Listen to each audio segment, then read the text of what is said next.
नमस्ते, हरियाणा तक देख रहे हैं आप और मैं हूं आपके साथ राहुल यादव।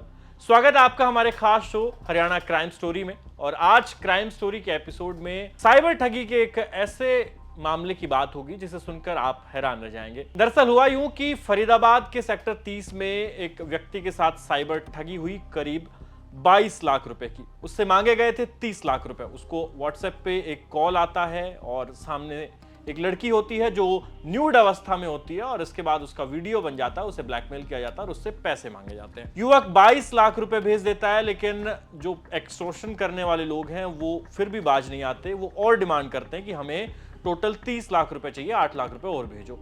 अब वो थक हार कर थाने पहुंचता है। फरीदाबाद में साइबर पुलिस जो है वहां पर उसका मुकदमा दर्ज कर लिया जाता है और फिर फरीदाबाद की साइबर पुलिस जांच शुरू करती है। जांच की सुई जाती है इंडिया का जो साइबर क्राइम का हॉटस्पॉट बन चुका है मेवात, उसकी तरफ। और मेवात में भी जब फरीदाबाद पुलिस ने जांच शुरू की तो दो लोगों के नाम सामने आए। एक का नाम साफवान और एक का नाम साबिर। एक 25 साल का और एक 35 साल का। दोनों सगे भाई हैं। एक बीए कर चुका है और एक बीए फाइनल ईयर में है। इन दोनों की लोकेशन ट्रेस की जाती है और लोकेशन मिलती है फिरोजपुर झिरका के थाने में।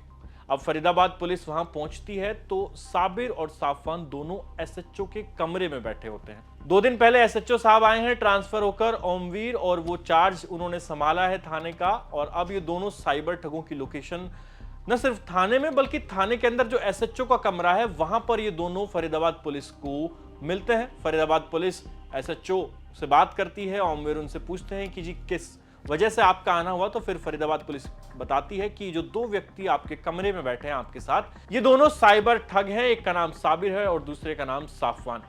ये सुनकर एसएचओ साहब भी हैरान रह जाते हैं और वो इधर उधर देखने लगते हैं कि आखिर ये हो क्या गया। मैं 2 दिन पहले यहां ट्रांसफर होकर आया हूं और आज मुझे जो व्यक्ति मिलने आया है, मेरा स्वागत करने आया है, मुझे मिठाई खिला रहा है, वो दोनों साइबर ठग है। और फिर फरीदाबाद पुलिस इन दोनों को वहां से गिरफ्तार कर अपने साथ ले जाती है। इस पूरे मामले में जो 2 होमगार्ड हैं नू पुलिस के, उनकी भूमिका भी संदिग्ध है, क्योंकि इन्हीं दोनों होमगार्ड ने ये जो साइबर ठग है इनको एसएचओ ओमवीर से मिलवाया था। अब आप इस नेक्सस को समझिए कि यदि ये साइबर ठग पकड़े नहीं जाते तो फिर इस काम को कितनी खूबसूरती से अंजाम दिया जा रहा है कि आप साइबर ठगी करिए लाखों रुपए की, फिर आप आपके इलाके का जो एसएचओ है उससे जाकर मिलिए, अपनी पहचान छुपाइए, एसएचओ साहब से जान पहचान बढ़ाइए और क्राइम भी करते रहिए और अपना रुतबा जो है वो भी कायम रहेगा। लेकिन फरीदाबाद पुलिस की जांच में साबिर और साफवान फंस गए और इनका पूरा खेल जो है वो एक्सपोज हो गया।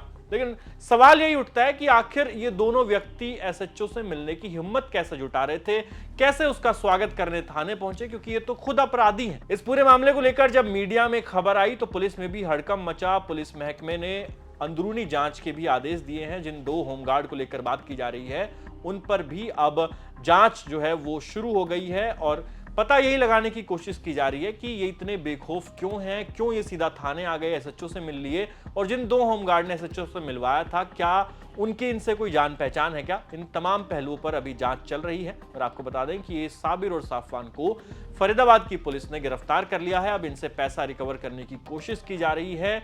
दोनों भाइयों में से जो सबसे बड़ा भाई है वो एटीएम से पैसा निकालने का काम करता था और जो दूसरा यानी कि छोटे वाला भाई है साबिर, वो ये पूरी प्लानिंग करता था कि कैसे ठगी को अंजाम देना है। और फिर जब एक बार एक्सटॉर्शन मनी आ जाती थी खाते में तो एटीएम से बड़ा भाई पैसे निकाल लेता था। ये तो ही इस पर्टिकुलर केस की बात। लेकिन इस केस के बहाने एक बार फिर से फोकस जो है वो मेवात पर गया है कि आखिर ये मेवात जो है वो क्राइम, साइबर क्राइम का हॉटस्पॉट कैसे बना। तो इसके पीछे एक बड़ी वजह यह बताई जाती है कि मेवात जो इलाका है वो 3 राज्यों में फैला है। एक यूपी, राजस्थान और तीसरा हरियाणा। हरियाणा में जो इलाका पड़ता है उसे नू कहते हैं। नू जिला हरियाणा का एकमात्र मुस्लिम बहुल जिला है और क्योंकि यहां पर अरावली की पहाड़ियां हैं, 3 राज्यों में ये पूरा मेवात इलाका फैला है, लिहाजा यहां के जो बासिंदे हैं वो जो क्राइम, साइबर क्राइम में है उसमें बहुत ज्यादा उनकी इन्वॉल्वमेंट है। जब नेटफ्लिक्स पे आपने जामताड़ा नाम की वेब सीरीज देखी होगी तो कुछ उसी तरह का या उससे भी वास्ट लेवल पर साइबर क्राइम का पूरा मैकेनिज्म इस इलाके में ऑपरेट करता है। भारत सरकार के डेटा के अनुसार इंडिया में जितने भी साइबर क्राइम के केसेज आते हैं उसमें से 54% केसेज ऐसे हैं जिनका ओरिजिन जो है वो मेवात से मिलता है, यानी कि वो क्राइम मेवात से कमिट किया गया है।